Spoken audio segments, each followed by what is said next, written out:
आइए सुनते हैं करवा चौथ की कहानी। बहुत समय पहले की बात है। एक साहूकार के 7 बेटे और उनकी एक बहन करवा थी। सभी सातों भाई अपनी बहन से बहुत प्यार करते थे।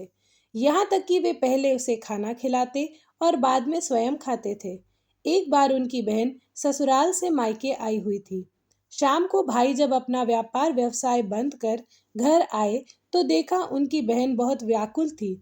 सभी भाई खाना खाने बैठे और अपनी बहन से भी खाने का आग्रह करने लगे, लेकिन बहन ने बताया कि उसका आज करवा चौथ का निर्जल व्रत है और वह खाना सिर्फ चंद्रमा को देखकर उसे अर्घ देकर ही खा सकती है। चूंकि चंद्रमा अभी तक नहीं निकला है, इसलिए वह भूख प्यास से व्याकुल हो उठी है। सबसे छोटे भाई को अपनी बहन की हालत देखी नहीं जाती और वह दूर पीपल के पेड़ पर एक दीपक जलाकर चलनी की ओट में रख देता है। दूर से देखने पर वह ऐसा प्रतीत होता है कि जैसे चतुर्थी का चंद्रमा उदित हो रहा हो। इसके बाद भाई अपनी बहन को बताता है कि चांद निकल आया है, तुम उसे अर्घ देने के बाद भोजन कर सकती हो। बहन बहुत खुशी के मारे सीढ़ियों पर चढ़कर चांद को देखती है, उसे अर्घ देकर खाना खाने बैठ जाती है। वह पहला टुकड़ा मुंह में डालती है तो उसे छींक आ जाती है, दूसरा टुकड़ा डालती है तो उसमें बाल निकल आता है और जैसे ही तीसरा टुकड़ा मुंह में डालने की कोशिश करती है तो उसके पति की मृत्यु का समाचार उसे मिलता है। वह बौखला जाती है। उसकी भाभी उसे सच्चाई से अवगत कराती है कि उसके साथ ऐसा क्यों हुआ।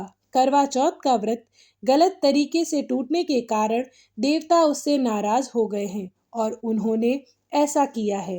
सच्चाई जानने के बाद करवा निश्चय करती है कि वह अपने पति का अंतिम संस्कार नहीं होने देगी और अपने अस्तित्व से उन्हें पुनर्जीवन दिलाकर रहेगी। वह पूरे 1 साल तक अपने पति के शव के पास बैठी रहती है, उसकी देखभाल करती है, उसके ऊपर उगने वाली सुइनिमा घास को वह एकत्रित करती जाती है।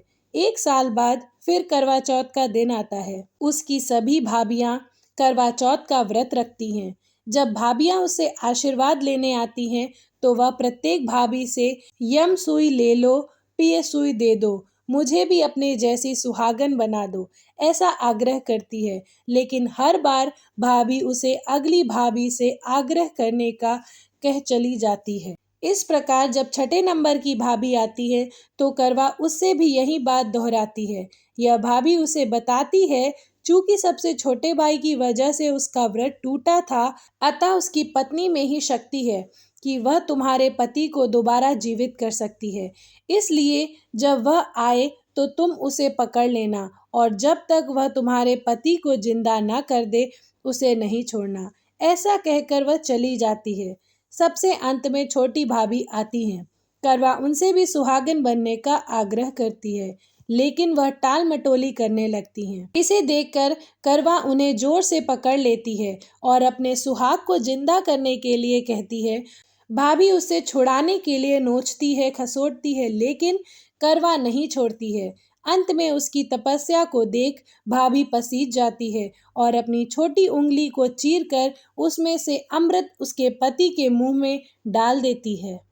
करवा का पति तुरंत श्री गणेश कहता हुआ उठ बैठता है। इस प्रकार प्रभु कृपा से उसकी छोटी भाभी के माध्यम से करवा को अपना सुहाग वापस मिल जाता है। हे श्री गणेश, माँ गौरी, जिस प्रकार करवा को चिर सुहागन का वरदान आपसे मिला है, वैसा ही सब सुहागनों को मिले। बोलिए करवा चौथ मैया की जय।